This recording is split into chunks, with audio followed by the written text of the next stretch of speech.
Stop over muna tayo rin sa May 7-Eleven. 7-Eleven ba ka? Tama. 7-Eleven. At malakas ang ulan. Malakas ba ulan o wala nang ulan? Ano? Bagyo eh.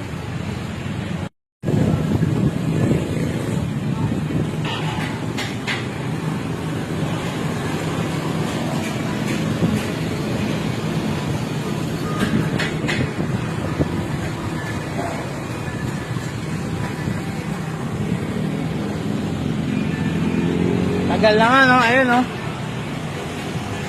Tayo, ayun, no?